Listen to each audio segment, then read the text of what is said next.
Hello students, आज हम देखेंगे इंटरेस्ट ऑफ पार्टनर्स के ऊपर एग्जांपल। आज हमारे प्रैक्टिकल सेशंस में हमने एग्जांपल्स लिया है जिसका स्वरूप इस तरह से है।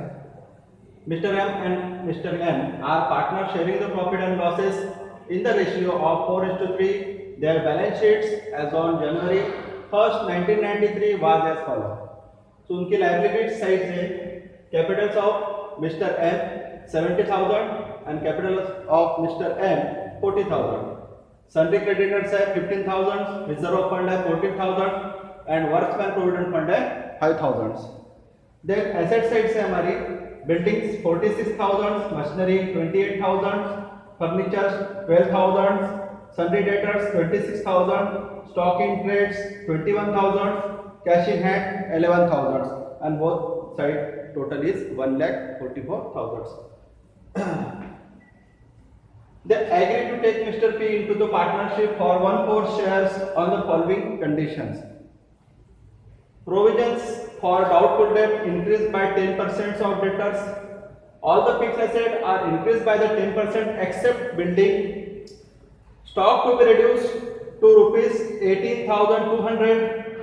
Mr. P paid rupees 30,000 as his capital and goodwill rupees 35,000 in cash. Show necessary ledgers account in the books of Mr. M and Mr. P and also new balance sheet. ठीक है, यहाँ पर हमने देखा कि जो M and N हमारे जो पुराने पार्टनर्स है उनकी बैलेंस शीट्स है। देन P हमारा पार्टनरशिप में एंटर हुआ है। सो पार्टनरशिप में एंटर होने के बाद में उन्होंने कुछ जो कंडीशंस रखी है वो इस तरह से दिया है कि प्रोविजन फॉर डाउटफुल डेट, जो डाउटफुल डेट है हमारे डेटर्स के ऊपर वो 10% करने के लिए बोला उन्होंने।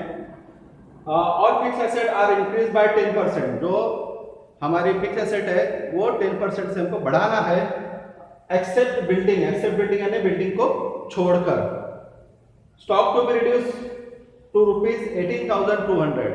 स्टॉक का जो वैल्यूशन है वो कहाँ तक रिड्यूस करने का है, 18,200 तक रिड्यूस करने का है, जबकि हमारा यहाँ पर स्टॉक है 21,000।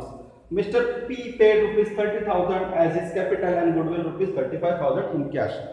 जो पी है नया हमारा पार्टनर्स, उसने 30,000 रुपए जो है कैपिटल के स्वरूप में कैश ली और गुडविल के स्वरूप में 35,000 रुपीज कैश उसने बिजनेस में लाए। तो हमको बनाने का जो नेसेसरी लेजर्स उसको आवश्यक होते हैं वो बनाने के हैं। और एम एंड एन इनके कैपिटल्स अकाउंट, पी का कैपिटल्स अकाउंट, गुडविल अकाउंट्स, ये सब हमको यहाँ पर नेसेसरी जो भी है हमको अकाउंट्स बनाने के हैं। देन लास्ट में हमको उसकी बैलेंस शीट डिफाइन करने के हैं। सो हम देखेंगे कि अभी हमको इसका जो फर्स्ट अकाउंट जो आता है वो रहेगा हमारा रिवैल्यूएशन अकाउंट या फिर profit and loss appropriation account. ठीक है, सो हम देखेंगे revaluation account on the dated 1st जनवरी 1993। ठीक है, सो हमारे एडजस्टमेंट हमको इस रिवैल्यूएशन अकाउंट में करना है। सो हमारे फर्स्ट एडजस्टमेंट देखेंगे हम कि यहाँ पर बोला है कि provisions for doubtful debt increase to 10% of debtors. ठीक है, तो यहाँ पर हमारे डेटर्स है 26,000 रुपीज। इसके ऊपर हमको 10% का आरडीडी जो रहेगा वो प्रोविजन करना है।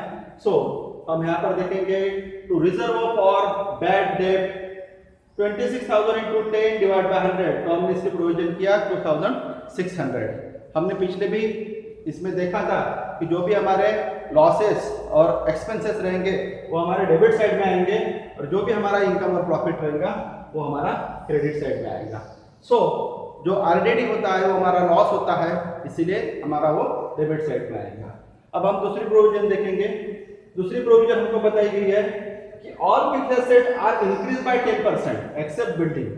अब यहाँ पर जो फिक्स एसेट है वो 10% से इंक्रीज करने का है। तो हमारे यहाँ पर 3 फिक्स एसेट है, लेकिन उसमें से उन्होंने कहा कि एक्सेप्ट बिल्डिंग, तो हमको बिल्डिंग को छोड़ के ये 2 एसेट्स को 10% से इंक्रीज करने का है। सो हमारा मशीनरी का वैल्यू है 28,000 और फर्नीचर का वैल्यू है 12,000। इंक्रीज करना है, इसका मतलब हमारे को प्रॉफिट होगा, तो हम इसको कहाँ लेंगे, क्रेडिट साइड में लेंगे। So by machinery over value 28,000 into 10 divide by 100, so आएगा 2,800। फिर फर्नीचर का भी अपन ओवर वैल्यू करेंगे 12,000 into 10 डिवाइड बाय 100, सो आएगा 1,200 रुपीज। ठीक है, देन नेक्स्ट अपन प्रोविजन देखते हैं क्या करने के लिए बोला है। तो stock to be reduce to rupees 18,200, stock का जो वैल्यूएशन है वो कहां तक करना है, उन्होंने कहा 18,200 तक करना है। तो यहाँ पर हम देखेंगे कि स्टॉक हमारा 21,000 का था, लेकिन अभी स्टॉक की वैल्यू करने के लिए कहा है उन्होंने 18,200। सो यहाँ पर हमारा स्टॉक के अंदर लॉस हो रहा है, तो ऑब्वियसली हम इसकी एंट्री डेबिट साइड में लेंगे। सो रिवैल्यूएशन अकाउंट के डेबिट साइड में to stock under value 21,000 minus 18,200, तो हमारा जो स्टॉक है वो अंडर वैल्यूड होगा 2,800 से। सो ये हमारा रिवैल्यूएशन अकाउंट है। यहाँ पर जितने भी हमारे एडजस्टमेंट्स थी जब पार्टनर्स एंट्रेंस हुआ, तो ये हमने यहाँ पर की है। अभी हमको ये देखना है कि इस रिवैल्यूएशंस में हमको प्रॉफिट हुआ है या लॉस हुआ है। तो हमने इधर की टोटल देखी तो आएगी 5,400 रुपए, और इधर की टोटल हमने देखे तो आएगी 4,000 रुपए। सो 5,400 यानी डेबिट साइड की टोटल ज्यादा है, तो हम ज्यादा की टोटल में से कम की टोटल माइनस करेंगे, 4,000 माइनस करेंगे तो हमको लॉस होगा 1,400 रुपीज का, क्योंकि हमारे डेबिट साइड ज्यादा है, लॉस साइड ज्यादा है, इसलिए हमारा जो भी बैलेंस आएगा वो क्रेडिट साइड में आएगा, और हम उसको लिखेंगे by loss profit and loss account और 1,400। अब ये जो भी प्रॉफिट है ये हमको डिवाइड करने का है दो पार्टनर्स में, तो एम कैपिटल अकाउंट और एन कैपिटल अकाउंट। अभी